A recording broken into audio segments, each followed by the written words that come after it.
ಇವತ್ತು ಜನವರಿ 30. ಸೊ ನಮ್ಮ ರಾಷ್ಟ್ರಪಿತ ಮಹಾತ್ಮ ಗಾಂಧೀಜಿಯವರು ತೀರೋಗಿದ್ದ ದಿನ. ಸೊ ಇವತ್ತು ಕೂಡ ಅಷ್ಟೇ ಎಲ್ಲ ಕಡೆ ಎಲ್ಲ ಜಾಸ್ತಿ ಗಾಂಧೀಜಿಯವರನ್ನು ನಮ್ಮನ್ನು ಸಲ್ಲಿಯೋದಕ್ಕಿಂತ ಜಾಸ್ತಿ ಓಡಿಸೋರ ಫೋಟೋಗಳೇ ಕಾಣಿಸುತ್ತೆ ಅಲ್ಲಿ ಕಡೆ ಈ ಕಡೆ ಎಲ್ಲ. ಸೊ ಅದೆಲ್ಲಿ ಒಟ್ಟಿನಲ್ಲಿ. ಸೊ ಇವತ್ತಿನ ದಿನ ಒಂದು ಒಳ್ಳೆಯ ದಿನ, ನಮ್ಮ ಗಾಂಧೀಜಿಯವರು ತೀರೋಗಿದ್ದ ದಿವಸ. ಸೊ ಇವತ್ತಿನ ದಿನ ಒಟ್ಟಿನಲ್ಲಿ ಯಾಕೆ ಜನಗಳು ಅವರ ಒಂದು ವಿಚಾರಗಳನ್ನು ತಿರಸ್ಕರಿಸ್ತಾರೆ, ಹೇಟ್ ಮಾಡ್ತಾರೆ, ಮನುಷ್ಯನ ಹೇಟ್ ಮಾಡ್ತಾರೆ ಅಂತ ಅನ್ನೋದ್ರ ಬಗ್ಗೆ ಒಂದು ಸ್ವಲ್ಪ ಡಿಸ್ಕಷನ್ ಅಷ್ಟೇ. ಈಗ ಗಾಂಧೀಜಿಯವರು ಯಾವಾಗ ಹುಟ್ಟಿದ್ರು, ಎಲ್ಲಿ ಹುಟ್ಟಿದ್ರು, ತಂದೆ ಹೆಸರೇನು ತಾಯಿ ಹೆಸರೇನು ಅನ್ನೋದಕ್ಕಿಂತನೂ ಇಂಪಾರ್ಟೆಂಟ್ ಟಾಪಿಕ್ಕಿಗೆ ಬರೋಣ. ಈಗ ಯಾವುದೇ ಒಬ್ಬ ಮನುಷ್ಯನನ್ನು ನಾವು ಬಿಂಬಿಸ್ಬೇಕು ಅಂತಂದಾಗ ಅವ್ರು ಮಾಡಿರ್ತಕ್ಕಂಥ ಕೆಲಸಗಳಾಗಿರ್ಬೋದು, ಮಾಡಿರ್ತಕ್ಕಂಥ ಮೂಮೆಂಟ್ಸ್ಗಳಾಗಿರ್ಬೋದು, ಸೊ ಶಾಶ್ವತನ ಇಲ್ಲ ತಾತ್ಕಾಲಿಕನ ಅಂತ ಅನ್ನೋದನ್ನೆಲ್ಲ ಮೆಜರ್ ಮಾಡ್ತೀವಿ. ಸೊ ನಾನು ಅನ್ನೋದಕ್ಕಿಂತ ಏನಪ್ಪ ಅಂದರೆ ಇಲ್ಲಿ ಮನುಷ್ಯನ ಒಂದು ಬಾಡಿ ಏನಿದೆ ಅದು ಯಾವತ್ತು ತಾತ್ಕಾಲಿಕ. ವಿಚಾರಗಳಾಗಿರ್ಬೋದು ಮತ್ತು ತಾನು ಮಾಡಿರ್ತಕ್ಕಂಥ ಕೆಲಸಗಳಾಗಿರ್ಬೋದು ಅವೆಲ್ಲವೂ ಕೂಡ ಶಾಶ್ವತ. ಸೊ ಅದೇ ಥರ ಗಾಂಧೀಜಿ ವಿಚಾರಗಳು ಮತ್ತು ಅವ್ರು ಮಾಡಿರ್ತಕ್ಕಂಥ ಮೂಮೆಂಟು, ಅವರ ಒಂದು ಕಾಂಟ್ರಿಬ್ಯೂಷನಿಂದ ಭಾರತಕ್ಕೆ ಸ್ವತಂತ್ರ ಸಿಗಬೇಕು ಅನ್ನೋದರಲ್ಲಿ ತುಂಬ ಒಳ್ಳೆ ಕಾಂಟ್ರಿಬ್ಯೂಷನ್ ಇದೆ. ಸೊ ಬೇರೆ ಸ್ವತಂತ್ರ ಹೋರಾಟಗಾರರಿಗೆ ಕಂಪೇರ್ ಮಾಡಿದಾಗ ಒಂದು ಸ್ವಲ್ಪ ಜಾಸ್ತಿನೇ ಇದೆ. ಸೊ ಅದು ಜಾಸ್ತಿ ಯಾವಾಗ ಅನಿಸುತ್ತೆ ಅಂತ ಅನ್ನೋದನ್ನು ಈ ವಿಡಿಯೋದಲ್ಲಿ ನಾನು ನಿಮ್ಗೆ ತಿಳಿಸ್ತೀನಿ. ಸೊ ಮೊದಲನೇದಾಗಿ ಗಾಂಧೀಜಿಯವರು 1869 ಅಕ್ಟೋಬರ್ 2ನೇ ತಾರೀಕು ಗುಜರಾತಿನ ಪೋರ್ಬಂದರದಲ್ಲಿ ಹುಟ್ಟುತ್ತಾರೆ. ತಂದೆ ಕರಮ್ಚಂದ್ ಗಾಂಧಿ. ಸೊ ಈ ಒಂದು ಡೀಟೇಲ್ಸ್ ಎಲ್ಲ ನಾವು ಸೈಡಿಗೆ ಇಡೋಣ, ಇಷ್ಟು ಸಾಕು ಈಗ ಇಲ್ಲಿಗೆ. ಅದಾದಮೇಲೆ ಇವರ ಪ್ರಾಥಮಿಕ ಶಿಕ್ಷಣ ಮತ್ತು ಈ ಹೈಯರ್ ಎಜುಕೇಷನ್ಸ್ ಎಲ್ಲ ಅವರ ಜನ್ಮಸ್ಥಳ ಎಲ್ಲಾಗಿತ್ತು ಅಲ್ಲೇ ಮುಗಿಸ್ಕೊಂಡು ನೆಕ್ಸ್ಟ್ ಅವರು ಇಂಗ್ಲೆಂಡಿಗೆ ಹೋಗ್ತಾರೆ. ಬ್ಯಾರಿಸ್ಟರಾಗಿ ಓದಬೇಕು ಅಂತ, ಅಂದರೆ ಒಟ್ಟಿನಲ್ಲಿ ವಕೀಲರಾಗಿ ಓದಬೇಕು ಅಂತ ಅವರು ಹೋಗಿರ್ತಾರೆ ಇಂಗ್ಲೆಂಡ್ಗೆ. ಸೊ ಇಲ್ಲೇನಾಗುತ್ತೆ, ಇಂಗ್ಲೆಂಡಿಗೆ ಹೋದ್ಮೇಲೆ ಅವ್ರದ್ದು 1893ರಲ್ಲಿ ಅವರ ಎಜುಕೇಷನ್ ಕಂಪ್ಲೀಟ್ ಆಗುತ್ತೆ, ವಕೀಲರಾಗಿ ಹೊರಗೆ ಬರ್ತಾರೆ. ಸೊ ಇದೇ ಟೈಮಲ್ಲಿ ಒಬ್ಬ ಮುಸ್ಲಿಂ ವ್ಯಕ್ತಿ ಬಂದು ಅವರನ್ನು ಅಪ್ರೋಚ್ ಮಾಡ್ತಾರೆ. ಈ ಥರ ಒಂದು ದಕ್ಷಿಣ ಆಫ್ರಿಕಾದಲ್ಲಿ ಸಿಚುವೇಶನ್ ಇದೆ, ಆ ಸಿಚುವೇಶನ್ ಏನೋ ಅದನ್ನು ಹೇಳ್ತೀನಿ ನಾನು. ಸೊ ಆ ಸಿಚುವೇಶನ್ಗೆ ನೀವು ಕೇಸ್ನ ನೀವೇ ಅದನ್ನು ತಗೋಬೇಕು ಅಂತ ರಿಕ್ವೆಸ್ಟ್ ಮಾಡಿದಾಗ ಗಾಂಧೀಜಿಯವರು ಅದನ್ನು ತಗೊಂಡು ದಕ್ಷಿಣ ಆಫ್ರಿಕಾಗೆ ಹೋಗ್ತಾರೆ 1893ರಲ್ಲಿ. ಸೊ ಈ ಒಂದು ಹೋಗಬೇಕಾಗಿರ್ತಕ್ಕಂಥ ಸಂದರ್ಭದಲ್ಲಿ ಅವ್ರಿಗೊಂದು ಬ್ಯಾಡ್ ಇನ್ಸಿಡೆಂಟ್ ಅವ್ರ ಜೊತೆ ನಡೀತದೆ. ಅವ್ರು ಟ್ರೈನಲ್ಲಿ ಹೋಗಬೇಕಾದಾಗ ಈ ದಕ್ಷಿಣ ಆಫ್ರಿಕಾದಲ್ಲಿ ವರ್ಣಭೇದ ನೀತಿ ಜಾರಿಯಲ್ಲಿತ್ತು. ಆವಾಗ ವರ್ಣಭೇದ ನೀತಿ ಅಂದರೆ ಬಿಳಿ ಜನಗಳು ಕಪ್ಪು ಜನರ ಮೇಲೆ ದಬ್ಬಾಳಿಕೆಯನ್ನು ಮಾಡೋದು, ಅವರನ್ನು ಗುಲಾಮರಂತೆ ನಡೆಸ್ಕೊಳ್ಳೋದು. ಸೊ ಇಲ್ಲಿ ಆ ಥರ ಮೇಲ್ಜಾತಿಯವರು ಕೆಳಜಾತಿಯವ್ರ ಮೇಲೆ ಒಂದು ದಬ್ಬಾಳಿಕೆಯನ್ನು ಮಾಡ್ತಾಯಿದ್ರು. ಸೊ ಅದೇ ಥರ ಸೇಮ್ ಅಲ್ಲೂ ದಕ್ಷಿಣ ಆಫ್ರಿಕಾದಲ್ಲೂ ವೈಟ್ ಆ್ಯಂಡ್ ಬ್ಲ್ಯಾಕ್ ಅಂತ ಇತ್ತು ಕಾನ್ಸೆಪ್ಟು.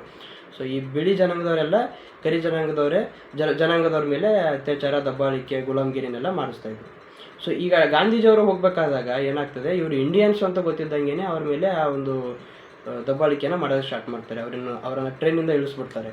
ಸೊ ಇಲ್ಲಿ ಇಂಡಿಯನ್ಸ್ ಅಂದಮೇಲೆ ಮುಗೀತು, ಅವರು ಕೂಡ ಕಪ್ಪರಲ್ಲೇ ಬರ್ತಾರೆ. ಇವನ್ ಇಂಡಿಯನ್ಸು ಬೆಳಕು ಕಾಣಿಸಿದ್ರು ಇಂಡಿಯನ್ಸು ಅವ್ರ ನೇಚರಲ್ಲಿ ಅವರು ಕಪ್ಪು ಜನಾಂಗಕ್ಕೆ ಸೇರಿದವ್ರೆ ಅಂತಲೇ ಅವ್ರು ಕನ್ಸಿಡರ್ ಮಾಡೋದು.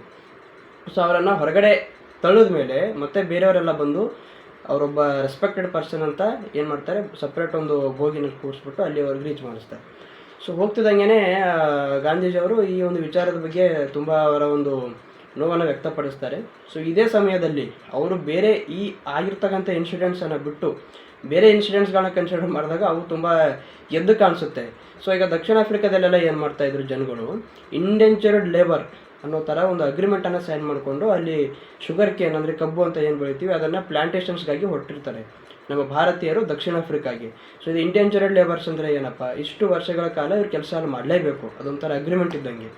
ಸೊ ಇಲ್ಲೇನಾಗುತ್ತೆ, 3 ಜನಾಂಗದವ್ರು ಇರ್ತಾರೆ ದಕ್ಷಿಣ ಆಫ್ರಿಕಾದಲ್ಲಿ. ಒಂದು ಇಂಡೆಂಚರ್ಡ್ ಲೇಬರಲ್ಲಿ ಈಗ ರೀಸೆಂಟಾಗಿ ಹೋಗಿರೋರು, ಇನ್ನೂ ಅಲ್ಲಿ ಇಂಡೆಂಚರ್ಡ್ ಲೇಬರ್ಸ್ ಆಗಿ ಹೋಗಿ ಅಲ್ಲೇ ಉಳ್ಕೊಂಡಿರೋರು, ಪರ್ಮನೆಂಟಾಗಿ ಅಲ್ಲೇ ಸೆಟ್ಲ್ ಆಗಿರೋರು. ಆಮೇಲೆ ಕೆಲವೊಂದು ಮುಸ್ಲಿಂ ಜನಾಂಗದವರು ಮಾರ್ಚೆಂಟ್ಸು ಕೂಡ ಅಲ್ಲಿ ಹೋಗಿರ್ತಾರೆ. ಸೊ ಇವ್ರ ಮೇಲೆಲ್ಲ ಈ ದಬ್ಬಾಳಿಕೆಗಳಾಗಕ್ಕೆ ಸ್ಟಾರ್ಟ್ ಆಗುತ್ತೆ. ಸೊ ಈ ದಬ್ಬಾಳಿಕೆಗಳು ಯಾವ ಥರ ಇರ್ತದೆ ಅಂದರೆ, ಈಗ ಕಪ್ಪು ಜನಾಂಗದವರು ನೀವೆಲ್ಲ ಭಾರತೀಯರು, ಸೊ ನೀವು ಯಾವುದೂ ಕೂಡ ಈ ಸಮಾಜದಲ್ಲಿ ಹೊರಗೆ ಬರೋಂಗಿಲ್ಲ. ರಾತ್ರಿ ಇಷ್ಟೊತ್ತಿಗೆ ಬರಬೇಕು, ಬೆಳಗ್ಗೆ ಇಷ್ಟೊತ್ತಿಗೆ ಮನೆಗೆ ಹೋಗಬೇಕು, ನೀವು ಅಲ್ಲಿ ಅವ್ರಿಗೆ ಕಣ್ಣಿಗೆ ಕಾಣಿಸ್ಬಾರ್ದು, ಇವ್ರ ಕಣ್ಣಿಗೆ ಕಾಣಿಸ್ಬಾರ್ದು, ಅದನ್ನು ಮುಟ್ಬಾರ್ದು, ಇದನ್ನು ಮುಟ್ಬಾರ್ದು, ಈ ಒಂದು ಸ್ಟೇಟಸಲ್ಲಿ ಇರಬಾರ್ದು, ಆ ಒಂದು ಸ್ಟೇಟಸಲ್ಲಿ ಇರಬಾರ್ದು ಅನ್ನೋ ಒಂದು ಡಿಸ್ಕ್ರಿಮಿನೇಷನ್ ಇರೋದ್ರಿಂದ ಅದನ್ನೆಲ್ಲ ಸ್ಟಡಿ ಮಾಡಿ ಇವರು ಸತ್ಯಾಗ್ರಹಗಳನ್ನು ಸ್ಟಾರ್ಟ್ ಮಾಡಿಸ್ತಾರೆ. ಸೊ ಫಸ್ಟು ಮಾಡ್ರೇಟ್ ಫೇಸ್ ಬರುತ್ತೆ, ಅಲ್ಲಿ ಗಾಂಧೀಜಿಯವರ ಇನ್ವಾಲ್ವ್ಮೆಂಟ್ ಇರಲ್ಲ. ಅದು 1893ರಿಂದ 1906ವರೆಗೂ ಇರುತ್ತೆ. ನೆಕ್ಸ್ಟ್ ಈ ಪ್ಯಾಸಿವ್ ಮೂವ್ಮೆಂಟ್ಸ್ ಏನು ಬರ್ತದೆ ಸತ್ಯಾಗ್ರಹಗಳು, ಆ ಒಂದು ಫೇಸಲ್ಲಿ ಗಾಂಧೀಜಿಯವರು ಬರ್ತಾರೆ. 1906ರಿಂದ 1916ವರೆಗೂ ಗಾಂಧೀಜಿಯವರು ದಕ್ಷಿಣ ಆಫ್ರಿಕಾದಲ್ಲಿ ಈ ಮೂವ್ಮೆಂಟ್ಗಳನ್ನು ಮಾಡ್ತಾರೆ. ಸೊ ಇದರಲ್ಲಿ ಫಸ್ಟ್ ಮೂವ್ಮೆಂಟ್ ಬಂದು ರಿಜಿಸ್ಟ್ರೇಷನ್ಸ್ ಅಂತ, ಅವರು ರಿಜಿಸ್ಟ್ರೇಷನ್ ಸರ್ಟಿಫಿಕೇಟ್ಸನ್ನು ಮಾಡಿಸ್ಬೇಕು ಅಂತ ಅಲ್ಲಿರ್ತಕ್ಕಂಥ ಒಂದು ಸರ್ಕಾರ ಕಾಯ್ದೆ ಕಾನೂನನ್ನು ಮಾಡುತ್ತೆ. ಸೊ ಈ ಕಾಯ್ದೆ ಕಾನೂನಲ್ಲಿ ಪ್ರಾಬ್ಲಮ್ ಆಗ್ತಾ ಇರೋದು ಬಂದು ಜನಗಳಿಗೆ, ಇವರು ನಾವು ಇಂಡಿಯಾದಿಂದ ಬಂದಿದ್ದೀವಿ ಅಂತ ರಿಜಿಸ್ಟ್ರೇಷನ್ ಸರ್ಟಿಫಿಕೇಟ್ಸ್ ಯಾವಾಗಲೂ ತೋರ್ಸೋಕ್ಕಾಗಲ್ಲ. ಯಾಕಂದರೆ ಅಲ್ಲಿ ರಿಜಿಸ್ಟ್ರೇಷನ್ ಸರ್ಟಿಫಿಕೇಟ್ ಮಾಡಿಸ್ಬೇಕು ಅಂದರೆ ಅದಕ್ಕೆ ದುಡ್ಡು ಕೊಡಬೇಕು. ದುಡ್ಡು ಕೊಟ್ಟ ಮೇಲೆ ಅದು ಇವ್ರ ಕೈಗೆ ಸಿಗುತ್ತೋ ಇಲ್ಲೋ ಅನ್ನೋದು ಗೊತ್ತಿಲ್ಲ. ಸೊ ಈ ಥರದೆಲ್ಲ ಪದ್ಧತಿಗಳು ನೋಡ್ಕೊಂಡು ಈ ಗಾಂಧೀಜಿಯವ್ರು ಏನು ಮಾಡ್ತಾರೆ, ಈ ಒಂದು ರಿಜಿಸ್ಟ್ರೇಷನ್ ಸರ್ಟಿಫಿಕೇಟ್ಸನ್ನು ಯಾರೂ ಮಾಡ್ಸೋಕೆ ಹೋಗಬೇಡಿ, ಮೊದಲು ಯಾವ ಥರ ಬರ್ತಾಯಿದ್ರಿ, ನೀವು ಕೆಲಸ ಯಾವ ಥರ ಮಾಡ್ತಾಯಿದ್ರಿ ಅದೇ ಥರ ಮಾಡಿ ಅಂತ ಒಂದು ಸತ್ಯಾಗ್ರಹವನ್ನು ಮಾಡಿ ಅದನ್ನು ನಿಲ್ಲಿಸ್ತಾರೆ. ಇನ್ನು ಎರಡನೇದು ಬಂದು ಇಲ್ಲಿಗಲ್ ಮೈಗ್ರೇಷನ್ಸ್ ಅಂತ ಒಂದು ಆ್ಯಕ್ಟ್ ತರುತ್ತೆ ಇಲ್ಲಿನ ಸರ್ಕಾರ. ಸೊ ಈ ಇಲ್ಲಿಗಲ್ ಮೈಗ್ರೇಷನಲ್ಲಿ ಏನು ಪ್ರಾಬ್ಲಮ್ ಆಗುತ್ತೆ, ಯಾವಾಗಲೂ ಕೂಡ ಮೈಗ್ರೇಟ್ ಆಗಿ ಬರ್ತಾಯಿದ್ರು ಇಂಡಿಯಾದಿಂದ ದಕ್ಷಿಣ ಆಫ್ರಿಕಾಗೆ as Indian child labour plantation, sugar cane plantations ಅಂತ ಬರ್ತಾಯಿದ್ರು. ಸೊ ಇದನ್ನು ಇವಾಗ ಯಾಕೆ ಹೊಸದಾಗಿ ನೀವು ಕನ್ಸಿಡರ್ ಮಾಡ್ತಾ ಇದ್ದೀರಾ, ಇದರಿಂದನೂ ಕೂಡ ಜನಗಳಿಗೆ ಪ್ರಾಬ್ಲಮ್ ಆಗುತ್ತೆ. ಇಲ್ಲಿಗೆ ಬಂದು ಅವರು ಇಲ್ಲಿಗಲ್ ಮೈಗ್ರೇಟರ್ಸ್ ಅಂತ ಹೇಳಿದಾಗ ಅವ್ರಿಗೆ ಕಷ್ಟ ಆಗುತ್ತೆ, ಅವ್ರಿಗೆ ಯಾವ ಕಡೆನೂ ಹೋಗೋಕ್ಕಾಗಲ್ಲ ಅಂತ ಹೇಳಿ ಆ ಒಂದು ಪದ್ಧತಿಯನ್ನು ಕೂಡ ನಿಷೇಧ ಮಾಡ್ತಾರೆ ಗಾಂಧೀಜಿಯವರು. ಇನ್ನು ಎರಡನೇದಾಗಿ ಮ್ಯಾರೇಜ್ ಇನ್ವ್ಯಾಲಿಡೇಷನ್ ಸತ್ಯಾಗ್ರಹವನ್ನು ಮಾಡ್ತಾರೆ. ಈ ಮ್ಯಾರೇಜ್ ಇನ್ವ್ಯಾಲಿಡೇಷನ್ ಸತ್ಯಾಗ್ರಹ ಏನಪ್ಪ ಅಂದರೆ, ಅಲ್ಲಿರ್ತಕ್ಕಂಥ ಒಂದು ಕ್ರಿಶ್ಚನ್ ಸಂಸ್ಕೃತಿ ಏನಿದೆಯೋ ಆ ಒಂದು ಕ್ರಿಶ್ಚಿಯನ್ ಸಂಸ್ಕೃತಿಯ ಮೂಲಕ ಮದುವೆ ಏನಾದರೂ ಆಗಲಿಲ್ಲ ಅಂದರೆ, ನೀವು ಹಿಂದೂಗಳಾದರೂ ಆಗಿರಲಿ ಮುಸ್ಲಿಮ್ಸ್ಗಳಾಗಿದ್ದರೂ ಆಗಿರಲಿ, ಈ ಒಂದು ಮ್ಯಾರೇಜು ಇನ್ವ್ಯಾಲಿಡೇಟ್ ಅಂತ ಹೇಳ್ತಾರೆ ಅಲ್ಲಿನ ಸರ್ಕಾರದವರು. ಒಟ್ಟಿನಲ್ಲಿ ನೀವು ಹಿಂದೂ ಆಗಿರಲಿ, ಕ್ರಿಶ್ಚಿಯನ್ ಆಗಿರಲಿ, ಮುಸ್ಲಿಮ್ಸ್ ಆಗಿರಲಿ, ಯಾರೇ ಆಗಿದ್ರೂ ಕ್ರಿಶ್ಚಿಯನ್ಸ್ ಸಂಪ್ರದಾಯದ ಪ್ರಕಾರನೇ ನೀವು ಮದುವೆ ಆಗಬೇಕು, ಇಲ್ಲಾಂದರೆ ಆ ಮದುವೆಗಳು ಇನ್ವ್ಯಾಲಿಡೇಟ್ ಅಂತ ಅವ್ರು ಹೇಳಿರ್ತಾರೆ. ಸೊ ಇದಾದ ಮೇಲೆ ಇದಕ್ಕೂ ಕೂಡ ಸ್ಟ್ರೈಕ್ ಮಾಡಿ ಅವರು ಆ ಒಂದು ಪದ್ಧತಿಯನ್ನು ನಿಷೇಧಿಸ್ತಾರೆ. ಇನ್ನು ನೆಕ್ಸ್ಟ್ ಬಂದು ಪೋಲ್ ಟ್ಯಾಕ್ಸ್ ಸತ್ಯಾಗ್ರಹ. ಈ ಪೋಲ್ ಟ್ಯಾಕ್ಸ್ ಅಂದರೆ ಏನು, ಈಗ ನಾವು ಕೂಡ ರೋಡ್ ಟ್ಯಾಕ್ಸ್ ಕಟ್ತೀವಿ, ವಾಟರ್ ಟ್ಯಾಕ್ಸ್ ಕಟ್ತೀವಿ, ಆಮೇಲೆ ಈ ನಾವೇನೋ ಶಾಪ್ ಹಾಕಿದ್ರೆ ರೋಡ್ ಮೇಲೆಗಳೆಲ್ಲ ಅದಕ್ಕೆ ಬೇರೆ ಟ್ಯಾಕ್ಸ್ ಕಟ್ತೀವಿ, ಪ್ರತಿಯೊಂದಕ್ಕೂ ಟ್ಯಾಕ್ಸ್ ಕಟ್ತೀವಿ. ಏನೇ ಸರ್ವಿಸ್ಗಳನ್ನ ಯೂಸ್ ಮಾಡ್ತಾ ಇದ್ದೀವಿ ಗೌರ್ಮೆಂಟ್ ಅವರಿಂದ ಅದಕ್ಕೆಲ್ಲನೂ ನಾವು ಟ್ಯಾಕ್ಸ್ಗಳನ್ನ ಕಟ್ತೀವಿ. ಸೊ ಅದೇ ಥರ ಟ್ಯಾಕ್ಸ್ಗಳನ್ನು ಕಟ್ಟಬೇಕು ಅಂತ ಇಲ್ಲಿನ ಸರ್ಕಾರ ರೂಲ್ಸ್ ಮಾಡುತ್ತೆ. ಬಟ್ ಅದನ್ನು ಯಾಕೆ ಅಪೋಸ್ ಮಾಡ್ತಾರೆ ಅಂದರೆ, ಅಲ್ಲಿ ಒಂದು ಹೈಜಿನಿಕ್ ಇರಲ್ಲ ಅಲ್ಲಿರ್ತಕ್ಕಂಥ ಜನಗಳಿಗೆ. ಅಲ್ಲಿ ಅವ್ರು ಯೂಸ್ ಮಾಡ್ತಕ್ಕಂಥ ವಸ್ತುಗಳು ಕೂಡ ಅಷ್ಟೇ ಕಳಪೆವಾಗಿರ್ತದೆ. ಸೊ ನೀವು ಟ್ಯಾಕ್ಸ್ ಕಟ್ಟೋದ್ರೂ ಕೂಡ ನಮಗೆ ಕಳಪೆ ಒಂದು ಏನು ಡಿಸ್ಕ್ರಿಮಿನೇಷನ್ ಇದೆ, ಈ ತಾರತಮ್ಯ ಏನಿದೆ ಅದನ್ನು ಕೊಡ್ತಾ ಇದ್ದೀರಾ, ಕಳಪೆ ವಸ್ತುಗಳು ಕೊಡ್ತಾ ಇದ್ದೀರಾ, ಯಾವುದೇ ಸರ್ವಿಸ್ಗಳು ಸಿಗ್ತಾಯಿಲ್ಲ, ನಾವು ಇದಾದ್ಮೇಲೂ ಯಾಕೆ ಪೋಲ್ ಟ್ಯಾಕ್ಸ್ ಕಟ್ಟಬೇಕು ಅಂತ ಅವ್ರು ಸತ್ಯಾಗ್ರಹ ಮಾಡಿ ಅದನ್ನು ಕೂಡ ನಿಲ್ಲಿಸ್ತಾರೆ. So registration certificate, marriage invalidation certificate, illegal migration, ಆಮೇಲೆ ಲಾಸ್ಟ್ ಒಂದು ಪೋಲ್ ಟ್ಯಾಕ್ಸು, ಈ 4 ಸತ್ಯಾಗ್ರಹಗಳನ್ನು ಮಾಡಿದ್ಮೇಲೆ ಗಾಂಧೀಜಿ ಅವರು ಇಡೀ ನ್ಯಾಷನಲಲ್ಲೇ ತನ್ನ ಹೆಸರುಗಳನ್ನು ಗಳಿಸ್ಕೊತಾರೆ ಈ 4 ಸತ್ಯಾಗ್ರಹಗಳನ್ನು ಮಾಡಿ. ಇದು ದಕ್ಷಿಣ ಆಫ್ರಿಕಾದಲ್ಲಿ. ನೆಕ್ಸ್ಟ್ ಈಗ 1916ರಲ್ಲಿ 15-16ನೇ ಸಾಲಿನಲ್ಲಿ ಈ ಗಾಂಧೀಜಿ ಅವರು ಭಾರತ ದೇಶಕ್ಕೆ ದಕ್ಷಿಣ ಆಫ್ರಿಕಾದಿಂದ ಮರಳು ಬರ್ತಾರೆ. ಸೊ ಇಲ್ಲಿ ಬಂದಾಗ ಏನಾಗುತ್ತೆ, 1 ವರ್ಷ ಅವರು ಸುಮ್ಮನೆ ಸುತ್ತಾಡ್ತಾರೆ ಭಾರತ ದೇಶದಲ್ಲಿ ಏನೇನು ಆಗ್ತಾಯಿದೆ ಏನೇನಿಲ್ಲ ಅಂತ ಅದನ್ನೆಲ್ಲ ನೋಡ್ಕೋತಾರೆ. ನೋಡ್ಕೊಂಡ್ಮೇಲೆ ಇಲ್ಲಿನ ಕೆಲಸಗಳು ಸ್ಟಾರ್ಟ್ ಮಾಡ್ತಾರೆ. 1917ರಲ್ಲಿ ಚಂಪಾರಣ್ಯ ಸತ್ಯಾಗ್ರಹ ಮಾಡ್ತಾರೆ. ಈ ಬಿಹಾರ್ನಲ್ಲೆಲ್ಲ ಏನು ಮಾಡ್ತಾರೆ, ಇಂಡಿಗೋ ಕಲ್ಟಿವೇಷನ್ ಮಾಡಿ ಅಂತ ಆಪ್ರೇಷನ್ ಮಾಡ್ತಾರೆ ಈ ರೈತರ ಮೇಲೆಲ್ಲ. ಇಂಡಿಗೋ ಕಲ್ಟಿವೇಷನ್ ಏನು, ಅದೊಂಥರ ಗಿಡ, ತುಂಬ ಆಳವಾಗಿ ಬೇರು ಬಿಡುತ್ತೆ. ಆ ಗಿಡ ಆಳವಾಗಿ ಬೇರು ಬಿಡುತ್ತೆ, ಜೊತೆಗೆ ಅದೊಂಥರ ಅದ್ರ ಎಲೆಗಳು ಅದ್ರ ಹೂಗಳೆಲ್ಲ ಒಣಗಿದ ಮೇಲೆ ಅದು ಬ್ಲೂ ಕಲರ್ ಒಂದು ಕಲರ್ ಕೊಡ್ತದೆ. ಸೊ ಅದೆಲ್ಲ ಇಂಗ್ಲೆಂಡಲ್ಲಿ ಫೇಮಸ್ಸು. ಆ ಒಂದು ಕಲ್ಟಿವೇಷನನ್ನು ಮಾಡಿ ಅಂತಾರೆ. ಈ ಜನಗಳು ಯಾಕೆ ಮಾಡಲ್ಲ, ರೈತರು ಯಾಕೆ ಮಾಡಲ್ಲ ಅಂದರೆ, ಆ ಗಿಡಗಳು ತುಂಬ ಆಳವಾಗಿ ಬೇರು ಬಿಡೋದ್ರಿಂದ ಆ ಒಂದು ಫರ್ಟಿಲಿಟಿ ಏನಿರುತ್ತೋ ಆ ಸಾಯಿಲ್ದು ಹೊರಟೋಗುತ್ತೆ. ನೆಕ್ಸ್ಟ್ ಅವ್ರು ಬೆಳೆ ಬೆಳೆಯೋಕ್ಕಾಗಲ್ಲ. ಸೊ ಹೀಗಾಗಿ ಈ ಒಂದು ಆಪರೇಷನನ್ನು ಬ್ರಿಟಿಷರು ಅಲ್ಲಿನ ರೈತರು ಮಾಡ್ತಾರೆ. ಚಂಪಾರಣ್ಯ ಇದು ಬಿಹಾರಲ್ಲಿ. ಸೊ ಈ ಒಂದು ಸತ್ಯಾಗ್ರಹವನ್ನು ಅವರು ಅಲ್ಲಿಗೆ ಹೋಗಿ ಮಾಡಿ ಅಲ್ಲಿರ್ತಕ್ಕಂಥ ಜನಗಳಿಗೆ ಟ್ಯಾಕ್ಸ್ ಕಟ್ಟೋಕ್ಕೂ ಹೋಗಬೇಡಿ. ಅಲ್ಲಿ ಇನ್ನೊಂದು ರೂಲ್ಸ್ ಏನಂದರೆ, ಆ ಟ್ಯಾಕ್ಸ್ನ ನೀವು ಹೊಲದಲ್ಲಿ ನಿಮ್ಮ ಬೆಳೆ ಬೆಳೆದ್ರೂ ಕಟ್ಟಬೇಕು, ಬೆಳಿಲಿಲ್ಲ ಅಂದರೆ ಕಟ್ಟಬೇಕು. ಕೆಲವೊಂದು ಸಲ ಡ್ರಾಫ್ಟ್ ಬರುತ್ತೆ, ಈ ಫ್ಯಾಮಿನ್ ಬರುತ್ತೆ, ಈ ಥರ ಎಲ್ಲ ಬಂದಾಗ ಮಳೆ ಆಗಲ್ಲ. ಸೊ ಇದರಲ್ಲೆಲ್ಲ ನಿಮಗೆ ಬೆಳೆ ನಾಶ ಆದಾಗ್ಲೂ ಕೂಡ ನೀವು ಟ್ಯಾಕ್ಸ್ ಕಟ್ಟಬೇಕು ಅನ್ನೋ ಒಂದು ದಬ್ಬಾಳಿಕೆ ಮಾಡ್ತಾ ಇರ್ತಾರೆ. ಸೊ ಇದನ್ನು ತಡೆಯೋದಕ್ಕೇ ಅವರು ಅಲ್ಲಿ ಹೋಗಿ ಸ್ಟ್ರೈಕ್ ಮಾಡಿ ಅದನ್ನು ತಡೀತಾರೆ. ಸೊ ಇದಾದಮೇಲೆ ಅವರು ಬ್ರಿಟಿಷರು ಅವ್ರದ್ದೊಂದು ಪ್ರೊಸೆಸ್ ಇತ್ತು ಅದನ್ನು ವಾಪಸ್ ತಗೋತಾರೆ 1917ರಲ್ಲಿ.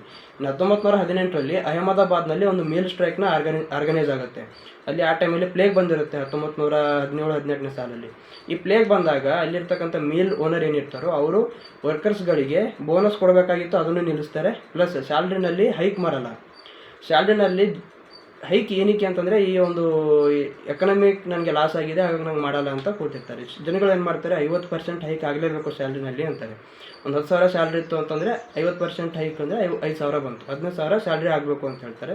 ಬಟ್ ಜನಗಳು ಹೇಳಿದ್ದನ್ನು ಕೇಳದೆ ನಾವು ಬರೀ 20% ಅಷ್ಟೇ ಮಾಡ್ತೀವಿ ಅಂತ ಮ್ಯಾನೇಜ್ಮೆಂಟ್ ಹೇಳುತ್ತೆ. Mill strike, Ahmedabad mill strike.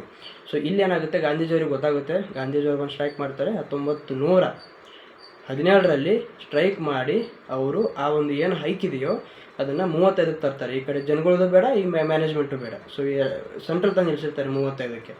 So ಇಲ್ಲೇನಾಗುತ್ತೆ, ಈ ಒಂದು ಚಂಪಾರಣ ಸತ್ಯಾಗ್ರಹವನ್ನು ಫಸ್ಟ್ ಸಿವಿಲ್ ಡಿಸೊಬಿಡಿಯೆಂಟ್ ಮೂವ್ಮೆಂಟ್ ಅಂತ ಕರೀತಾರೆ. ಯಾಕಂದರೆ ಇಲ್ಲಿ ಟ್ಯಾಕ್ಸ್ಗಳನ್ನ ನೀವು ಕಟ್ಟಬೇಡಿ ಅಂತ ಫೋರ್ಸ್ ಮಾಡಿ ಅವುಗಳನ್ನ ಜನಗಳನ್ನ ನಿಲ್ಲಿಸಿ ಆ ಒಂದು ಸ್ಟ್ರೈಕನ್ನು ಗೆದ್ದಿದ್ದಾರೆ. ಇನ್ನು 1918ರಲ್ಲಿ ಅಹಮದಾಬಾದಲ್ಲಿ ಹಂಗರ್ ಸ್ಟ್ರೈಕ್ ಮೂಲಕ ಆ ಒಂದು ರೂಲ್ಸ್ ಏನಿವೆ ಅದನ್ನು ಬ್ರೇಕ್ ಮಾಡಿ 35% ಜನಗಳಿಗೆ ಈ ಥರ ನೀವು ಕೊಡಬೇಕು, ಹೈಕ್ ಕೊಡಬೇಕು ಸ್ಯಾಲ್ರಿನಲ್ಲಿ ಅಂತ ಮೆನ್ಷನ್ ಮಾಡಿರ್ತಾರೆ. ಇನ್ನು ಅದೇ ವರ್ಷ 1918ರಲ್ಲಿ ಖೇಡಾ ಸತ್ಯಾಗ್ರಹವನ್ನು ಮಾಡ್ತಾರೆ. ಅದು ಗುಜರಾತ್ನಲ್ಲಿ ಸೇಮ್ ಖೇಡಾ ಸತ್ಯಾಗ್ರಹ ಅಂದರೆ ರೈತರು ಅವ್ರ ಮೇಲೆ ದಬ್ಬಾಳಿಕೆ ಸ್ಟ್ರೈಕ್ ಮಾಡೋದು, ಅಲ್ಲಿ ಸೊಲ್ಯೂಷನನ್ನು ಅವ್ರಿಗೆ ತೆಗೆದುಕೊಡೋದು. ಇನ್ನು ಇಂಪಾರ್ಟೆಂಟು 1919 ಬರುತ್ತೆ. ಅಲ್ಲಿ ರೌಲತ್ ಆ್ಯಕ್ಟ್ ಮೂವ್ಮೆಂಟನ್ನು ಸ್ಟಾರ್ಟ್ ಮಾಡ್ತಾರೆ. ಈ ರೌಲತ್ ಆ್ಯಕ್ಟ್ ಪ್ರಕಾರ ರೂಲ್ಸ್ ಏನಪ್ಪ ಅಂದರೆ ಅಲ್ಲಿ ವರ್ಲ್ಡ್ ವಾರ್ ಸ್ಟಾರ್ಟ್ ಆಗುತ್ತೆ 1914ರಿಂದ 1918. 2 ಅಲಯನ್ಸಸ್ಸು, ಈ ಒಂದು ಜರ್ಮನಿ, ಆಸ್ಟ್ರಿಯಾ ಹಂಗೇರಿ, ಟರ್ಕಿ ಒಂದು ಸೈಡ್ ಆದರೆ ಬ್ರಿಟನ್ನು, ಫ್ರಾನ್ಸು, ರಷ್ಯಾ ಇನ್ನೊಂದು ಸೈಡು, 2 ಗ್ರೂಪ್ಗಳು ಜಗಳ ಆಡ್ತಾ ಇರ್ತವೆ ವರ್ಲ್ಡ್ ವಾರ್ 1ನಲ್ಲಿ. ಸೊ ಇಲ್ಲೇನಾಗುತ್ತೆ, ಈಗ ಆ ಒಂದು ಮೂಮೆಂಟಲ್ಲಿ ಇಂಡಿಯನ್ಸು ದಂಗೆಗೆ ಹೇಳ್ಬಾರ್ದು, ಇದನ್ನೇ ಒಂದು ಆಪರ್ಚುನಿಟಿಯಾಗಿ ಇಟ್ಕೊಂಡು ಅವ್ರೇನು ಮಾಡ್ತಾರೆ, ಒಂದು ಇಂಡಿಯನ್ಸ್ ಡಿಫೆನ್ಸ್ ಆ್ಯಕ್ಟ್ 1915 ತರ್ತಾರೆ. ಈ ಆ್ಯಕ್ಟ್ ಪ್ರಕಾರ ಯಾರೇ ಸಿಗಲಿ ರೋಡ್ ಮೇಲೆ ಸ್ಟ್ರೈಕ್ ಮಾಡ್ತಿರ್ಬೋದು, ಇಲ್ಲ ಜನಗಳು ಗುಂಪು ಕಟ್ಕೊಂಡು ನಿಂತವ್ರನ್ನೆಲ್ಲ ಹಿಡಿದು ಜೈಲಿಗೆ ಹಾಕಬೇಕು. 2 ವರ್ಷ ಟ್ರಯಲ್ಲೂ ನಡೆಯೋಂಗಿಲ್ಲ, ಅವ್ರನ್ನ ಹೊರಗೂ ಬಿಡೋಂಗಿಲ್ಲ, ಏನೂ ಇಲ್ಲ, ಬೇಲೂ ಇಲ್ಲ, ಟ್ರಯಲ್ಲೂ ಇಲ್ಲ, ಹೊರಗೂ ಬಿಡೋಂಗಿಲ್ಲ.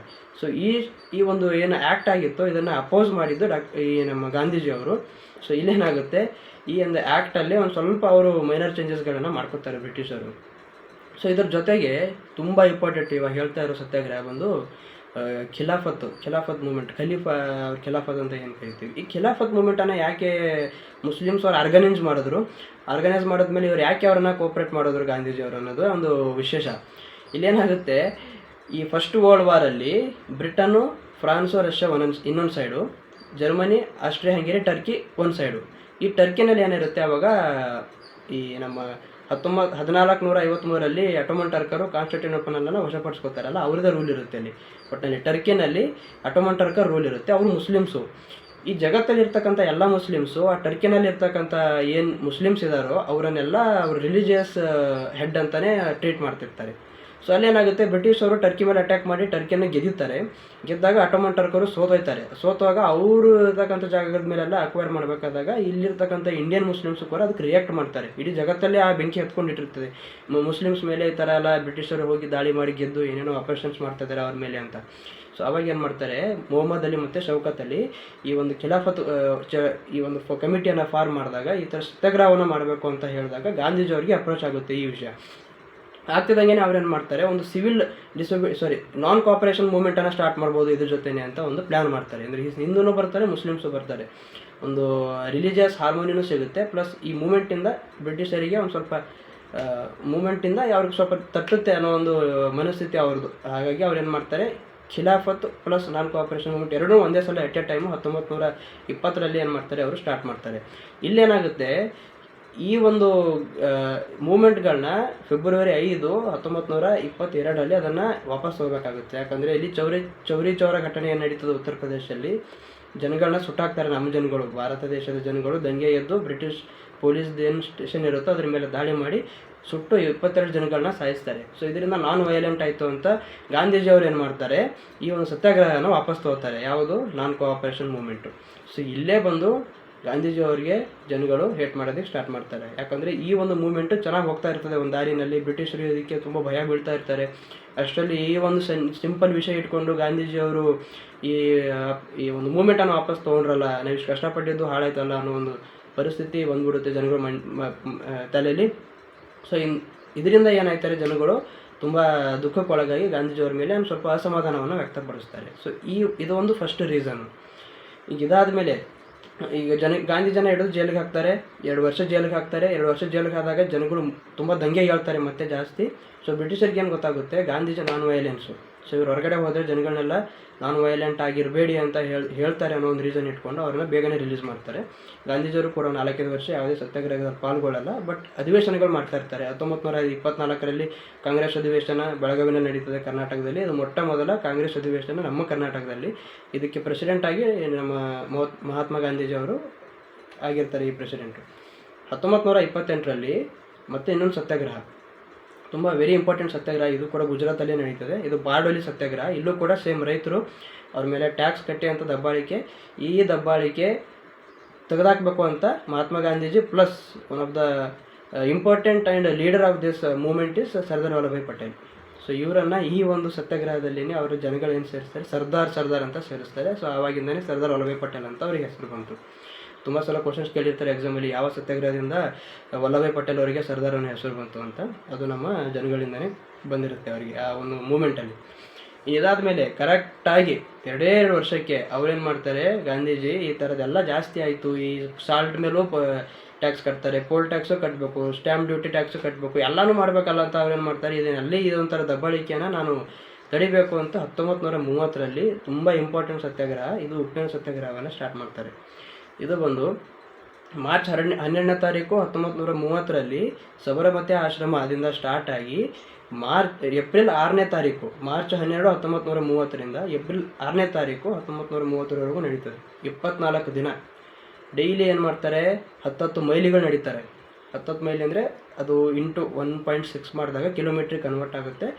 16 ಕಿಲೋಮೀಟ್ರು, ಪ್ರತಿದಿನ 16 ಕಿಲೋಮೀಟ್ರು, ಡೈಲಿ 10 ಮೈಲಿ. ಸೊ ಈಗ 24 ದಿನ ಅಂತ ಅಂದರೆ 240. ಸೊ 240 ಮೈಲಿಗಳನ್ನು ದಾಟಿ ಸಬರಮತಿ ಆಶ್ರಮದಿಂದ ದಂಡಿವರೆಗೂ ಹೋಗಿ ಅಲ್ಲಿ ಉಪ್ಪನ್ನು ಸ್ವಲ್ಪ ತಿಂದು ಅದನ್ನು ಸಾಲ್ಟ್ ಟ್ಯಾಕ್ಸ್ ಏನಿದೆ ಅದನ್ನು ಅಬೋಲಿಷ್ ಮಾಡ್ತಾರೆ. ಸೊ ಈ ಒಂದು ಮೂಮೆಂಟು ತುಂಬ ಎಫೆಕ್ಟ್ ಮಾಡುತ್ತೆ ಬ್ರಿಟಿಷರ ಮೇಲೆ. ಅವ್ರು ಇವನ್ ಟ್ಯಾಕ್ಸ್ನ ತೆಗೆದಾಕಿದ್ರು ಇದು ಬರೀ 78 ಜನಗಳಿಂದ ಸ್ಟಾರ್ಟ್ ಆದ ಮೂಮೆಂಟು. 500-600ಕ್ಕಿಂತ ಜಾಸ್ತಿ ಜನಗಳು ಬರ್ತಾರೆ, 1000 ಜನ ಬರ್ತಾರೆ, ಆ ಮೂಮೆಂಟಲ್ಲಿ ಪಾಲ್ಗೊಳ್ತಾರೆ. ಸ್ಪೆಷಲ್ ಆಗಿ ಹೆಣ್ಮಕ್ಳು ಪಾಲ್ಗೊಂಡಿರ್ತಕ್ಕಂಥ ಫಸ್ಟ್ ಮೂಮೆಂಟು ಇದು ಉಪ್ಪಿನ ಸತ್ಯಾಗ್ರಹ. ಸೊ ಈ ಸತ್ಯಾಗ್ರಹ ಮಾಡಿದ್ರೆ ಬ್ರಿಟಿಷರ ಮೇಲೆ ಎಫೆಕ್ಟ್ ಆಗುತ್ತೆ. ಆ ಒಂದು ಟೈಮಲ್ಲೇ 1ನೇ ದಂಡು ಮೇಜಿನ ಸಮ್ಮೇಳನ ಆರ್ಗನೈಸ್ ಮಾಡಿರ್ತಾರೆ. ಡಾಕ್ಟರ್ ಬಿ ಆರ್ ಅಂಬೇಡ್ಕರ್ ಅವರು ಹೋಗಿರ್ತಾರೆ, ಅಲ್ಲಿ ತೇಜ್ ಬಹದ್ದೂರ್ ಸಫ್ರು ಹೋಗಿರ್ತಾರೆ, ತುಂಬ ಜನ ಹೋಗಿರ್ತಾರೆ. ಬಟ್ ಈ ಕಾಂಗ್ರೆಸ್ ಕಡೆಯಿಂದ ಯಾರೂ ಹೋಗಿರಲ್ಲ. ಸೊ ಬ್ರಿಟಿಷರಿಗೂ ಏನಪ್ಪ ಅಂದರೆ ಆ ಒಂದು ಪರಿಷತ್ತು ಅವ್ರು ಆರ್ಗನೈಸ್ ಮಾಡಿದ್ದೆ ಬಂದು ಕಾಂಗ್ರೆಸ್ ಅವ್ರ ಜೊತೆ ಮಾತುಕತೆ ಆಡಿ ಅವ್ರಿಗೆ ಡೊಮಿನಿಯನ್ ಸ್ಟೇಟಸ್ ಕೊಡಬೇಕಾ, ಕಾನ್ಸ್ಟಿಟ್ಯೂಯೆಂಟ್ ಅಸೆಂಬ್ಲಿ ಬೇಕಾ, ಇದನ್ನೆಲ್ಲ ನೋಡಬೇಕು ಅಂತಲೇ ಅವ್ರು ಟ್ರೈ ಮಾಡಿದ್ದು. ಬಟ್ ಅಲ್ಲಿ ಕಾಂಗ್ರೆಸ್ಸಿಂದ ಯಾರೂ ಹೋಗಿರಲ್ಲ. ಇದಾದಮೇಲೆ ಏನಾಗುತ್ತೆ, ಈ ಒಂದು ಮೂಮೆಂಟು ತುಂಬ ಹೆಸರುವಾಸಿಯಾಗಿ ಬ್ರಿಟಿಷರಿಗೆ ಒಂಥರ ಭಯ ಥರ ಆಗಿ ಏನು ಮಾಡ್ತಾರೆ ಅವರು, ಒಂದು ಅವಾಗಿನ ವೈಸ್ರಾಯ್ ಏನೋ ಲಾರ್ಡ್ ಇರ್ವಿನ್ನ ಏನು ಮಾಡ್ತಾರೆ, ಗಾಂಧಿ ಜೊತೆ ಮಾತುಕತೆ ಆಡೋದಕ್ಕೆ ಕಳಿಸಿರ್ತಾರೆ. ಸೊ ಇಲ್ಲಿ ಗಾಂಧಿ ಮತ್ತು ಇರ್ವಿನ್ ನಡುವೆ ಏನೇನು ಡಿಸ್ಕಷನ್ ಆಯಿತು, ಇದೊಂದು 4-5 ಪಾಯಿಂಟ್ಸ್ಗಳನ್ನ ನೋಡೋದ. ಫಸ್ಟ್ ಏನು ಮಾಡ್ತಾರೆ, ಗಾಂಧೀಜಿಯವ್ರ ಡಿಮ್ಯಾಂಡು ಸಿವಿಲ್ ಡಿಸೊಬಿಡಿಯೆಂಟ್ ಮೂಮೆಂಟು. ಈ ಒಂದು ಉಪ್ಪಿನ ಸತ್ಯಾಗ್ರಹ ಮಾಡಬೇಕಾದಾಗ ಜನಗಳನ್ನ ಅರೆಸ್ಟ್ ಮಾಡಿದ್ದಾರೆ, ಅವ್ರನ್ನ ಬಿಡಿಸಿ. ಎರಡನೇದು, ಇದಕ್ಕಿಂತ ಮುಂಚೆ ಏನೇನು ಸ್ವತಂತ್ರ ಹೋರಾಟ ಅಂತ ಇಟ್ಕೊಂಡು ಸತ್ಯಾಗ್ರಹಗಳು ಮಾಡಿದಾರೋ ಅವ್ರನ್ನೆಲ್ಲ ಹೊರಗೆ ಬಿಡಿ. ಯಾರ್ಯಾರು ನಾನ್ ವೈಲೆಂಟಲ್ಲಿ ಕೆಲಸ ಮಾಡಿದ್ದಾರೆ, ವೈಲೆಂಟ್ ಮಾಡಿರೋನು ಬೇಕಾದ್ರೆ ಜೈಲಿಗೆ ಹಾಕಿ ನೀವು ಟ್ರಯಲ್ ನಡೆಸಿ ಏನು ಶಿಕ್ಷೆ ಕೊಡ್ತೀರೋ ಕೊಟ್ಟು ಹೊರಗೆ ಬಿಡಿಸಿ. ಬಟ್ ನಾನ್ ವೈಲೆಂಟಾಗಿ ಮಾಡಿರೋನನ್ನು ಹಿಡಿದು ಜೈಲಿಗೆ ಹಾಕಿದ್ದೀರಾ, ಅವರನ್ನು ಕೂಡ ಬಿಟ್ಬಿಡಿ ಅಂತ ಹೇಳಿರ್ತಾರೆ. ಆ ಒಂದು ಸತ್ಯಾಗ್ರಹ ತುಂಬ ಫೇಮಸ್ ಆಗಿರೋದ್ರಿಂದ ಬ್ರಿಟಿಷರು ಭಯ ಬಿದ್ದು ಈ ಗಾಂಧಿ ಜೊತೆ ಮಾತುಕತೆಗೆ ಬಂದಿರ್ತಾರೆ. ಸೊ ಫಸ್ಟ್ ಬಂದು ಅವರು ಉಪ್ಪಿನ ಸತ್ಯಾಗ್ರಹ ಮಾಡಬೇಕಾದಾಗ ಬಂಧಿಸಿರ್ತಕ್ಕಂಥ ಜನಗಳನ್ನ ಹೊರಗೆ ಬಿಡಿ, ಇದಕ್ಕಿಂತ ಮುಂಚೆ ಮಾಡಿರೋ ಸತ್ಯಾಗ್ರಹಿಗಳನ್ನೆಲ್ಲ ಹೊರಗೆ ಬಿಡಿ, ಜೊತೆಗೆ ಕಾಂಗ್ರೆಸ್ಸನ್ನು ಏನು ಬ್ಯಾನ್ ಅಂತ ಹೇಳ್ತಿದ್ದಾರೆ ಅದನ್ನು ತೆಗೆದುಹಾಕಿ. ಇನ್ನು ಉಪ್ಪಿನ ಮೇಲೆ ಯಾವುದೇ ನೀವು ಟ್ಯಾಕ್ಸ್ಗಳನ್ನ ಇಡಂಗೇ ಇಲ್ಲ, ಸೊ ಆ ಟ್ಯಾಕ್ಸನ್ನು ಕೂಡ ನೀವು ತೆಗೆದುಹಾಕಿ ಅಂತ ಎಲ್ಲ ರಿಕ್ವೆಸ್ಟ್ ಮಾಡಿರ್ತಾರೆ. ಸೊ ಇನ್ನೊಂದು 2 ಇಂಪಾರ್ಟೆಂಟ್ ವಿಷಯಗಳನ್ನ ಮುಂದಿಡ್ತಾರೆ, ಅದಕ್ಕೆ ಇರ್ವಿನ್ ಆಗಲ್ಲ ಅಂತ ಹೇಳ್ತಾರೆ. ಅವೆರಡು ಅಂತ ಲಾಸ್ಟಲ್ಲಿ ನೋಡೋದು. ಆಮೇಲೆ ಇರ್ವಿನೂ ಕೂಡ ಅಷ್ಟೇ, ಈಗ ಏನು ಹೇಳ್ತಾರೆ, ನೀವು ಒಂದು ಮೇಜಿನ ಪರಿಷತ್ತಲ್ಲಿ ಭಾಗಿಯಾಗಿ, ರೌಂಡ್ ಟೇಬಲ್ ಕಾನ್ಫರೆನ್ಸಲ್ಲಿ ಭಾಗಿಯಾಗಿ ಎಲ್ಲ ಡಿಸ್ಕಸ್ ಮಾಡೋಣ, ನೀವು ಮಾಡ್ತೀನಿ ಅಂತಂದಾಗ ನಾನು ಕೂಡ ಇದಕ್ಕೆಲ್ಲ ಒಪ್ತೀನಿ ಅಂತ ಹೇಳ್ತಾರೆ. ಅದು ಗಾಂಧೀಜಿಯವರು ನಾನು ಬರ್ತೀನಿ ಅಂತ ಅವರು ಹೇಳಿರ್ತಾರೆ. ಜೊತೆಗೆ ಲಾಸ್ಟ್ 2 ಹೇಳಿದ್ನಲ್ಲ ಪಾಯಿಂಟ್ಸು, ಅದರಲ್ಲಿ ಒಂದು ಭಗತ್ ಸಿಂಗ್ ಸಿಕ್ಕಿರ್ತಕ್ಕಂಥ ಒಂದು ಗಲ್ಲು ಶಿಕ್ಷೆ ಏನಿರುತ್ತೆ ಅದನ್ನು ಮರಣದಂಡನೆ ಅಂತ ನೀವು ತೆಗೆದುಹಾಕಿ ಜೀವಾವಧಿ ಶಿಕ್ಷೆ ಟ್ರಾನ್ಸ್ಫರ್ ಮಾಡಿ ಅಂತ ಹೇಳ್ತಾರೆ. ಲೈಫ್ ಇಂಪ್ರಿಸನ್ಮೆಂಟ್ ಕೊಡಿ, ಒಂದು ಹ್ಯಾಂಗಿಂಗ್ ಏನಿದೆ ಅದನ್ನು ತೆಗೆದುಹಾಕಿ ಅಂತ ಕೇಳಿದಾಗ ಏನಾಗುತ್ತೆ, ಇಲ್ಲಿ ಇರ್ವಿನ್ ಅವರು ಇಲ್ಲ ಇದಕ್ಕಾಗಲ್ಲ, ಇದಕ್ಕೆ ಒಪ್ಪಿಗೆ ಕೊಡೋಕ್ಕಾಗಲ್ಲ, ಇದು ನನ್ನ ಕೆಲಸ ಅಲ್ಲ, ಇದು ನನ್ನ ಕೈನಲ್ಲಿ ಬರಲ್ಲ ಅಂತ ಹೇಳಿರ್ತಾರೆ. ಇನ್ನು ಎರಡನೇದು ಏನು ಕೇಳ್ತಾರೆ ಗಾಂಧೀಜಿಯವರು, ನೀವು ಯಾವಾಗಲೂ ಅಷ್ಟೇ ಸ್ಟ್ರೈಕ್ ಮಾಡಬೇಕಾದಾಗ ಬಂದು ಅರೆಸ್ಟ್ ಮಾಡ್ತೀರಾ, ಅರೆಸ್ಟ್ ಮಾಡಿದಾಗ ಜನಗಳು ನಿಮ್ಮ ಜೊತೆ ಡಿಸ್ಕಷನ್ ಮಾಡಬೇಕು, ಅವರು ಕೂಡ ಇದ್ರ ಬಗ್ಗೆ ಮಾತಾಡಬೇಕು ಅನ್ನೋ ಒಂದು ಹಕ್ಕನ್ನು ನೀವು ಕೊಡಬೇಕು ಅಂದಾಗ ಇದಕ್ಕೂ ಕೂಡ ಅಷ್ಟೇ ಅವರು ಇಲ್ಲ ಇದಕ್ಕೂ ಆಗಲ್ಲ ಅಂತ ಹೇಳಿರ್ತಾರೆ. ಈ 2 ಇಂಪಾರ್ಟೆಂಟ್ ಸಬ್ಜೆಕ್ಟನ್ನು ಇರ್ವಿನು ನನ್ನ ಕೈಯಿಂದ ಆಗಲ್ಲ ಅಂತ ಹೇಳಿರ್ತಾರೆ. ಒಂದು ಭಗತ್ ಸಿಂಗ್, ರಾಜ್ಗುರು, ಸಖ್ದೇವ್, ಬಟುಕೇಶ್ವರ ದತ್ತಿ ಇವರಿಗೆಲ್ಲ ಏನು ಗಲ್ಲು ಶಿಕ್ಷೆ ಸಿಕ್ಕಿರುತ್ತೋ ಅವರನ್ನು ಹೊರಗೆ ಅಂತ ಏನಿಲ್ಲ, ಒಟ್ಟಿನಲ್ಲಿ ನೀವು ಜೈಲಲ್ಲೇ ಇಡಿ, ಆಮೇಲೆ ಟ್ರಯಲ್ ನಡೆಸಿ ಇನ್ನೊಂದು ಸಲ ಅವರ ಒಂದು ಗಲ್ಲಿ ಶಿಕ್ಷೆ ಏನಿದೆಯೋ ಅದನ್ನು ಜೀವಾವಧಿ ಶಿಕ್ಷೆಗೆ ಕೊಡಿ, ಒಟ್ಟಿನಲ್ಲಿ ಗಲ್ಲಿಗಂತ ಹಾಕಬೇಡಿ ಅಂತ ಹೇಳಿರ್ತಾರೆ. ಅದಕ್ಕೆ ಇರ್ವಿನ್ ಆಗಲ್ಲ. ಇನ್ನೊಂದು ಪೊಲೀಸ್ ಜೊತೆ ಡಿಸ್ಕಷನ್ ಆಗಬೇಕು. ಇನ್ನು ಅರೆಸ್ಟ್ ಮಾಡಿದಾಗ ನಾವೆಲ್ಲ ಈಗ ನಾವು ಸುಮಾರು ಜನ ಯಾರೋ ಬಂದು ಪೊಲೀಸ್ ನಮ್ಮನ್ನು ಕೇಸ್ ಮಾಡೋಕ್ಕೆ ಬಂದಾಗ ನಾವು ಕೇಳಿರ್ತೀವಿ, ವಾರೆಂಟ್ ಎಲ್ಲಿದೆ, ನಿಮ್ಮ ಹತ್ರ ಅರೆಸ್ಟ್ ವಾರೆಂಟ್ ಎಲ್ಲಿದೆ, ಹಿಂಗೆ ಅಂತೆಲ್ಲ ಕೇಳಿರ್ತೀವಲ್ಲ, ಆ ಥರ ಎಲ್ಲ ಪ್ರಶ್ನೆ ಮಾಡೋದಕ್ಕೆ ಕೊಡಿ ಅಂದಾಗ ಇವರು ಇರ್ವಿನ್ ಅವ್ರು ಇವೆರಡು ವಿಷಯಕ್ಕೆ ಆಗಲ್ಲ ಅಂತ ಹೇಳಿರ್ತಾರೆ. ಇನ್ನದಾದ್ಮೇಲೆ ರೌಂಡ್ ಟೇಬಲ್ ಕಾನ್ಫರೆನ್ಸ್ ಸ್ಟಾರ್ಟ್ ಆಗುತ್ತೆ 30, 31, 32. ಸೊ ಈ 31, 32ರಲ್ಲಿ ಗಾಂಧೀಜಿಯವರು ಭಾಗವಹಿಸ್ತಾರೆ. ಬಟ್ ಇಲ್ಲೂ ಕೂಡ ಅಷ್ಟೇ, ಅವ್ರಿಗೆ ಮತ್ತೆ ಅಸಮಾಧಾನ ಆಗುತ್ತೆ, ಮತ್ತೆ ಬಂದು ಸಿವಿಲ್ ಡಿಸೊಬಿಡಿಯಂಟ್ ಮೂವ್ಮೆಂಟನ್ನು ಸ್ಟಾರ್ಟ್ ಮಾಡ್ತಾರೆ. ಕಂಪ್ಲೀಟಾಗಿ ನಿಂತೋಗುತ್ತೆ 1933ರಲ್ಲಿ. ಅದು ಇನ್ನು ಯಾರು ಭಾಗವಹಿಸಲ್ಲ, ಇನ್ನದು ಮರ್ತೋಗುತ್ತೆ ಎಲ್ಲ ಜನಗಳಿಗೆ. ಸೊ ಇದೆಲ್ಲ ಆದಮೇಲೆ 1942ರಲ್ಲಿ ಕೊನೆಯದಾಗಿ ಕ್ವಿಟ್ ಇಂಡಿಯಾ ಚಳವಳಿ, ಯಾವಾಗ ಕ್ರಿಪ್ಸ್ ಮಿಷನ್ ಬರುತ್ತೆ, ಇವರು ಕೂಡ ಅಷ್ಟೇ ಡಾಮಿನೆಂಟ್ ಸ್ಟೇಟಸ್ ಇವಾಗಲೂ ಕೊಡಲ್ಲ, ಕಾನ್ಸ್ಟಿಟ್ಯೂಂಟ್ ಅಸೆಂಬ್ಲಿ ಫಾರ್ಮ್ ಆಗೋಕ್ಕೆ ಇವಾಗ ನಿಮ್ಗೆ ಇನ್ನೂ ಚಾನ್ಸ್ ಕೊಡಲ್ಲ, ವರ್ಲ್ಡ್ ವಾರ್ 2 ಮುಗಿದ ಮೇಲೆ ಅಂತ ಹೇಳಿರ್ತಾರೆ ಯಾರು, ಕ್ರಿಪ್ಸ್ ಮಿಷನ್ ಅವರು 1942ರಲ್ಲಿ. ಸೊ ಇದಕ್ಕೆ ಕಾಂಗ್ರೆಸ್ ಅವ್ರು ಏನು ಮಾಡ್ತಾರೆ, ರಿಕ್ವೆಸ್ಟ್ ಮಾಡ್ತಾರೆ ಗಾಂಧೀಜಿ ಅವರಿಗೆ, ನೀವು ಒಂದು ಸತ್ಯಾಗ್ರಹನ ಸ್ಟಾರ್ಟ್ ಮಾಡಿ ಮತ್ತೆ ಅಂತ. ಅವಾಗ ಇವರು ಇಂಡಿವಿಜುವಲ್ ಸತ್ಯಾಗ್ರಹ ಕ್ವಿಟ್ ಇಂಡಿಯಾ ಚಳವಳಿ ಸ್ಟಾರ್ಟ್ ಮಾಡೋದು ಅಂತ ಹೇಳ್ತಾರೆ. ಅಲ್ಲೇ ಫಸ್ಟು ಅವರು ಮಾಡಿ ಡೂ ಆರ್ ಡೈ ಅಂತಕ್ಕಂಥ ಸಂದೇಶವನ್ನು ಕೊಡ್ತಾರೆ. ಸೊ ಇದೆಲ್ಲ ಆದಮೇಲೆ ಫೈನಲ್ ಆಗಿ 15ನೇ ಆಗಸ್ಟ್ 1947ರಲ್ಲಿ ನಮ್ಮ ಭಾರತ ದೇಶಕ್ಕೆ ಸ್ವಾತಂತ್ರ್ಯವನ್ನು ಸಿಗುತ್ತೆ. ಸೊ ಈ ಸ್ವಾತಂತ್ರ್ಯ ಸಿಕ್ಕಂಥ ಸಮಯದಲ್ಲೂ ಕೂಡ ಅಷ್ಟೇ ಅವರಿಗೆ ಪಾರ್ಟಿಷನ್ ಆಗಿರೋದ್ರಿಂದ ತುಂಬ ದುಃಖ ಆಗಿರುತ್ತೆ. ಅವರ ಒಂದು 15ನೇ ಆಗಸ್ಟ್ 1947ರಲ್ಲಿ ಏನು ಸ್ವಾತಂತ್ರ್ಯ ಸಿಕ್ಕಿತ್ತು, ಆ ಒಂದು ಕ್ಷಣದಲ್ಲಿ ಅವ್ರು ಭಾಗವಹಿಸಲ್ಲ. ದುಃಖ ಆಗಿ ಅವ್ರು ಏನು ಮಾಡಿರ್ತಾರೆ, ಅವರು ಆಶ್ರಮದಲ್ಲೇ ಅವರು ಕಾಲ ಕಳೀತಾ ಇರ್ತಾರೆ. ಸೊ ಇಲ್ಲಿ ಏನಕ್ಕೆ ಅವ್ರಿಗೆ ದುಃಖ ಆಗಿದ್ದು ಅಂದರೆ, ತುಂಬ ಜನಗಳ ಮೇಲೆ ರೇಪ್ ಆಗುತ್ತೆ, ನಾನ್ ವಯೋಲೇಷನ್ ಆಗುತ್ತೆ, ಪಾರ್ಟಿಷನ್ ಆಗೋಗುತ್ತೆ, ಹಿಂದೂ ಮುಸ್ಲಿಮ್ಸ್ ಅಂತ ಅನ್ನೋ ವಿಷಯಗಳೆಲ್ಲ ಬಂದ್ಬಿಡ್ತದೆ ಅಲ್ಲ ಇಂಥ ಬೇಜಾರಾಗಿ ಅವರು ಆಶ್ರಮದಲ್ಲಿ ಇದ್ದಿರ್ತಾರೆ. ಸೊ ಈ ಒಂದು ರೀಸನಲ್ಲಿ ಏನಾಗುತ್ತೆ, ಅವರು ಹಿಂದೂಗಳೇನಿದ್ದಾರೆ ಆಗಿನ ಸಮಯದಲ್ಲಿ ಏನು ಹಿಂದೂಗಳಿದ್ದರು, ಆ ಹಿಂದೂಗಳಲ್ಲಿ ಲೀಡರ್ಸ್ಗಳಿದ್ದರು, ತುಂಬ ಜನ ಲೀಡರ್ಸ್ಗಳು. ಸೊ ಇವರಿಗೆಲ್ಲ ಏನಂದರೆ, ಗಾಂಧೀಜಿಯವರು ಬ್ರಿಟಿಷರು ದಬ್ಬಾಳಿಕೆಗನೆಲ್ಲ ಆ ಸತ್ಯಾಗ್ರಹ ಸಿವಿಲ್ ಡಿಸೊಬಿಡಿಯಂಟ್ ಮೂವ್ಮೆಂಟ್, ಅಸಹಕಾರ ಚಳವಳಿ, ಆಮೇಲೆ ಉಪ್ಪಿನ ಸತ್ಯಾಗ್ರಹ ಅಂತೆಲ್ಲ ಏನೇನೋ ಮಾಡಿದ್ರು. ಅವಾಗ ಬ್ರಿಟಿಷರು ಮಾಡ್ತಿರೋ ದಬ್ಬಾಳಿಕೆಗೆ. ಇಲ್ಲಿ ಪಾಕಿಸ್ತಾನದವರು ನಮ್ಮ ಭಾರತ ದೇಶದ ಹಿಂದೂಗಳ ಮೇಲೆ ಇಷ್ಟೆಲ್ಲ ಮಾಡಿದ್ರಲ್ಲ, ಅದಕ್ಕೆ ಯಾಕೆ ಗಾಂಧೀಜಿಯವರು ಒಂದು ಸತ್ಯಾಗ್ರಹವನ್ನು ಮಾಡಲಿಲ್ಲ, ಒಂದು ಮಾತು ಆಡಲಿಲ್ಲ? ರೇಪ್ ಆಗುತ್ತೆ, 75,000 ಜನ ಹೆಣ್ಮಕ್ಳ ಮೇಲೆ, 3 ಲಕ್ಷ ಜನ ಸತ್ತೋಗ್ತಾರೆ, ವಯೋಲೇಷನ್ ಆಗುತ್ತೆ. ಈವನ್ ನಮ್ಮ ಒಂದು ಭಾರತ ದೇಶದಲ್ಲಿ ಪ್ರತಿಯೊಂದು ಮೂಲೆಯಲ್ಲೂ ಇದರ ಎಫೆಕ್ಟ್ ಆಗುತ್ತೆ ಎಲ್ಲ ಕಡೆನೂ. ಬರೀ ಕಾಶ್ಮೀರ ಸೈಡು, ಇಲ್ಲ ಗುಜರಾತ್ ಸೈಡು, ಪಂಜಾಬ್ ಸೈಡ್ ಅಷ್ಟೇ ಅಲ್ಲ, ಎಲ್ಲ ಕಡೆನೂ ಆಗಿರುತ್ತೆ. ಒಂದು ಮಾತು ಆಡಿಲ್ಲ ಗಾಂಧೀಜಿಯವರು. ಬರೀ ನಾನ್ ವೈಲೆನ್ಸು ಅಂತಲೇ ಇಟ್ಕೊಂಡ್ರು. ಸುಮಾರು ಜನಕ್ಕೆಲ್ಲ ನಾನ್ ವೈಲೆನ್ಸ್ ಅನ್ನೋ ಒಂದು ರೀಸನಿಂದನೇ ಏನೂ ಮಾಡಬಾರ್ದು ಅನ್ನೋ ಮೈಂಡ್ಸೆಟ್ ಎಲ್ಲ ಸ್ಟಾರ್ಟ್ ಆಗಿತ್ತು ಅಂತ ಆವಾಗಿನ ಹಿಂದೂ ಲೀಡರ್ಸ್ಗಳೆಲ್ಲ ಈ ಒಂದು ಇನ್ಸಿಡೆಂಟನ್ನು ತಲೆಯಲ್ಲಿ ಇಟ್ಕೊಂಡಿರ್ತಾರೆ. ಗಾಂಧಿಯವರಿಂದನೇ ಈ ಥರ ಎಲ್ಲ ಆಗೋಗಿರೋದು ಅಂತ. ಯಾಕಂದರೆ ಅವರೊಂದು ಸ್ಟ್ರೈಕು ಮಾಡಲಿಲ್ಲ, ಅಪೋಸು ಮಾಡಲಿಲ್ಲ, ಇನ್ನೂ ಮಾತು ಆಡಲಿಲ್ಲ. ಇದೊಂದು ದೊಡ್ಡ ವಿಷಯ ಅದು. ಆ್ಯಕ್ಚುಲಿ ಬ್ರಿಟಿಷರು ನಮ್ಮ ಭಾರತ ದೇಶದ ಮೇಲೆ ಮಾಡಿರೋ ದಬ್ಬಾಳಿಕೆಗಿಂತ ಒಂದು 2-3 ದಿನಗಳಲ್ಲಿ ಇದೆಲ್ಲ ವೈಲೆನ್ಸ್ ಆಗೋಯ್ತಲ್ಲ, ಅದಕ್ಕೆ ನೀವು ಯಾಕೆ ಮಾತಾಡಲಿಲ್ಲ ಅನ್ನೋದೊಂದು ರೀಸನ್ ತಲೆಯಲ್ಲಿ ಇಟ್ಕೊಳ್ತಾರೆ. ಜೊತೆಗೆ ಪಾರ್ಟಿಷನ್ ಆದಮೇಲೆ ಪಾಕಿಸ್ತಾನಕ್ಕೆ ಅಷ್ಟು ಸಿಗಬೇಕು, ಇಷ್ಟು ಸಿಗಬೇಕು, ಇದು ಸಿಗಬೇಕು, ಅದು ಸಿಗಬೇಕು, ಅದರಲ್ಲಿ ಇಷ್ಟು ಸಿಗಬೇಕು, ಇದರಲ್ಲಿ ಅಷ್ಟು ಸಿಗಬೇಕು ಅನ್ನೋ ಒಂದು ಈ ಥರ ಮನಸ್ಥಿತಿಯನ್ನು ಹೊಂದಿರ್ತಾರೆ ಗಾಂಧೀಜಿಯವರು. ಹೌದು, ಈಗ ನಮ್ಮ ಹತ್ರ ಎಷ್ಟು ಇಂಡಿಯಾದಲ್ಲಿ ದುಡ್ಡು ಉಳ್ಕೊಂಡಿದ್ದು ಬ್ರಿಟಿಷರು ಹೋದಾಗ ಅದರಲ್ಲಿ ಅರ್ಧ ಅವ್ರಿಗೆ ಹೋಗಬೇಕು, ಇಲ್ಲ ಅದಕ್ಕಿಂತ ಜಾಸ್ತಿ ಹೋಗಬೇಕು. ಆಮೇಲೆ ಈ ಆಫೀಸಲ್ಲಿ ಎಲ್ಲ ಏನೇನೋ ಡಿವೈಡ್ ಮಾಡ್ಕೊಂಡ್ಬಿಡ್ತಾರೆ, ಇವನ್ ಇನ್ಕ್ಲೂಡಿಂಗ್ ಈ ಆಫೀಸಲ್ಲಿ ಇರ್ತಕ್ಕಂಥ ಚೇರು, ಅಲ್ಲಿ ಎಷ್ಟು ಚೇರ್ ಇದೆಯೋ ಅಷ್ಟು ನೀವು ಒಂದು ಸ್ವಲ್ಪ ಇಟ್ಕೊಳ್ಳಿ, ನಾವು ಇದೆಲ್ಲ ತುಂಬ ಒಂಥರ ರೆಡಿಕಲಸ್. ಅದೆಲ್ಲ ಹಿಸ್ಟ್ರಿ ಓದೋರಿಗೆ ಅರ್ಥ ಆಗುತ್ತೆ. ಸೊ ಇಲ್ಲಿ ನಾವು ಬಂದಿದ್ದು ಏನಪ್ಪ ಅಂದರೆ ಡಿಸ್ಕಷನ್ ಮಾಡೋಕ್ಕೆ, ಯಾಕೆ ಜನಗಳು ಗಾಂಧೀಜಿಯವರ ಮೇಲೆ ಈ ಥರ ಒಂದು ಅವರ ಈ ಒಂದು ಹೇಟನ್ನು ಎಕ್ಸ್ಪ್ರೆಸ್ ಮಾಡ್ತಾರೆ ಅಂತ. ಹೌದು, ಭಾರತ ಸಂವಿಧಾನದ ವಿಧಿ 19.1 ಪ್ರಕಾರ ನಿಮಗೆ freedom of speech and expression ಅಂದರೆ ವಾಕ್ ಸ್ವಾತಂತ್ರ್ಯ ಮತ್ತು ಅಭಿವ್ಯಕ್ತಿ ಸ್ವಾತಂತ್ರ್ಯವನ್ನು ಕೊಟ್ಟಿದೆ.